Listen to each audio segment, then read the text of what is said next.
And in mid-70s things got louder, things got bigger, and things got heavier. Really heavier.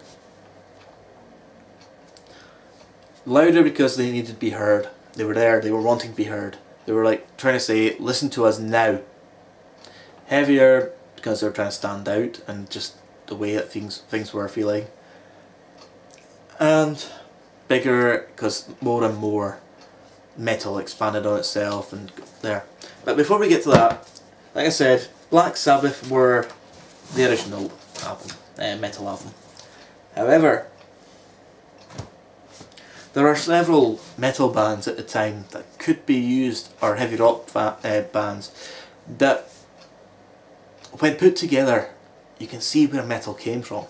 One of the 70s, one of the early metal bands that came from America was Aerosmith. With their self-titled album coming in 1973. Aerosmith formed in 1970, by the way. They are easily one of the most influential bands around nowadays. And they were metal to begin with. A band from the UK that only had one album out.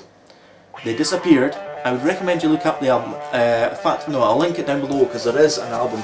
The album is available on YouTube. I would advise you to go listen to it. They're a band called Armageddon, not to be confused with a Swedish band that's around nowadays called Armageddon. Their self-titled album, not a surprise, as was Aerosmith's, by the way, first album. They released in 1973. But Armageddon, their self-titled album, was released in 1975. They formed in 74 and broke up in 76. And they only performed 2 live shows. They were a very good, very obscure band, but they were good. I like their stuff when I find it. Another one which you could almost say influenced early metal bands would be Atomic Rooster. They were barely metal, but there was some influences in there that would influence proto-metal as such. First formed in '69, their album, self-titled, was released in 1970. And you can sort of hear how they would be influencing the psychedelic side of metal.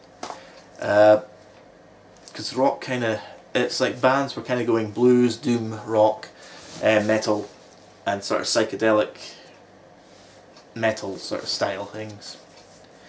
The Blue Oyster Cult, I know, that surprised quite a few of you, didn't it? They're not metal, but they were certainly formative hard rock. Although sometimes they can be classed in metal for some reason. Again, released a self-titled album in '72. They were American, and yeah, they probably helped form American metal. There's quite a few bands here. Welsh one you should look out for is Budgie. Now they have categorically stated they were not influenced by Sabbath. In fact, they weren't interested in doing any sort of doom, gloom metal or any psychedelic metal or rock even. They were just interested in doing their own thing. They released their first album in '71, Budgie, self-titled again. And they were probably one of the heaviest bands around at the time, out with Sabbath, and they're no doubt highly influential at the time. Another one would have been Captain Beyond. You should check out their album, it's self-titled. In fact, just from now on, presume any band I mention, their first album is self-titled until I say otherwise. Deep Purple I've already mentioned. In Rock is the one you want to get. Has been influential. And then Gillan's self-project in '78 would have been highly influential to further subgenres of metal. Grand Max were an American band. Released their albums in the mid-70s. And Ninth Alive is the first album. They were kind of influential as well, but a sort of more an example of the mid-70s style metal which had started to form itself into what we know today. And we can't go anywhere without mentioning probably the second most influential metal band in heavy metal outside of Black Sabbath, which would be Judas Priest. See, Sabbath had it as pondering, dark, heavy tones about paranoia, psychedelia, the dark psyche of the human mind. Priest came along, released their first album, and sort of transformed metal to a degree. They took it away from the heavy, dark, doom-laden music as such, and brought it into a more wider area. They were very, very important in metal.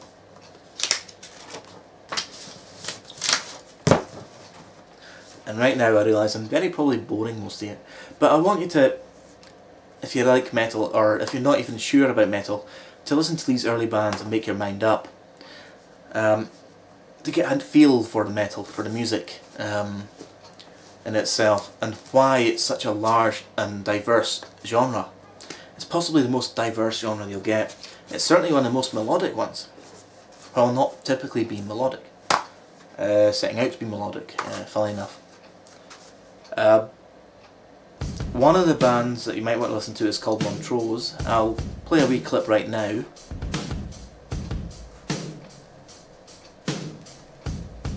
First released their album in '74, self-titled of course. They're an American band, definitely proto-metal. They'd definitely be an influence in some American music. And I'm just going to go right through all the bands now, unless I have clips for you to listen to. Ted Nugent. Yes, that Ted Nugent. Yep. Goes into his solo stuff. It was very good at the time. Sir Lord Baltimore. American. Again, these guys have possibly the first reference of heavy metal as a style. I forgot to mention that earlier. They have the first reference of heavy metal as a style in their album. So, very much the reason that heavy metal is considered a style and a genre. Possibly. UFO would be a good one to check out. Uriah Heep. Very, very influential on metal are Uriah Heep with their heavy riffs. Another one would be Warhorse. A lot of bands consider them quite influential, including Iron Maiden. Warpig, a Canadian band, not very well known, but they were there. They were barely metal, but they were rock, definitely rock, and influenced some people. Blue Cheer, you can't step away from Blue Cheer. Like I said, they were the first metal single. Go check them out.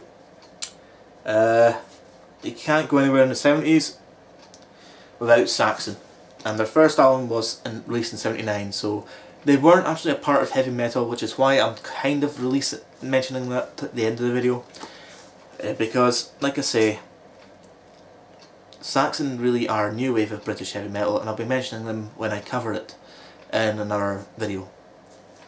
Alice Cooper,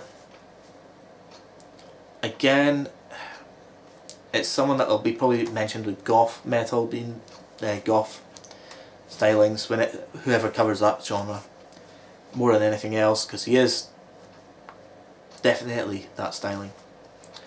Motorhead, again, more new wave of British heavy metal forming towards the end of the years.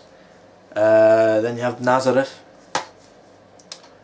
The New York Dolls, again probably going to be mentioned in glam metal by Logic, or however he does his videos. Piss poor, no doubt. And of course, Steppenwolf to a degree. So those are all bands I want you to check out.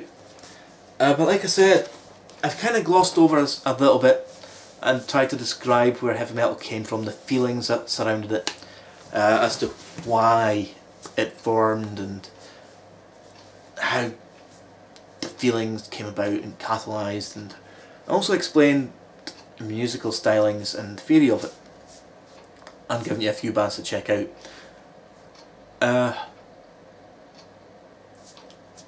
What we're also going to do is we're probably going to put up some sort of image, some sort of graphic showing you which genres we cover in the future, like a sort of graphics tree. So I'll start it off now. So we've covered heavy metal. What you'll discover is we'll be adding a playlist as well to our channel, and every time we cover a genre we'll include a few samples. We'll find a few videos of our samples of that sort of genre or subgenre, and we'll add it to the playlist, so that eventually we'll have a complete playlist for you to listen to and appreciate the stylings and music. So when I'm saying go check someone out, unless I specifically state go find the album, check our playlist. We'll have a few people to listen to. Well folks, I think that's done for now. It was a lot of research into this actually, although it doesn't seem like it when I'm talking. But enjoy folks, and please come back to us to find out whatever section it is that Logic's going to cover now, because we're not sure if we're going to do this linear, as in the progressive states of metal, because it kind of gets confused towards the end, or if we're just going to cover whatever we feel like, and that's what the reason for the tree is. I guess I've got to leave it up to Logic to show how useless he is, and let him cover whichever one he wants. So, see ya! Oh, and spread the word folks. Bye.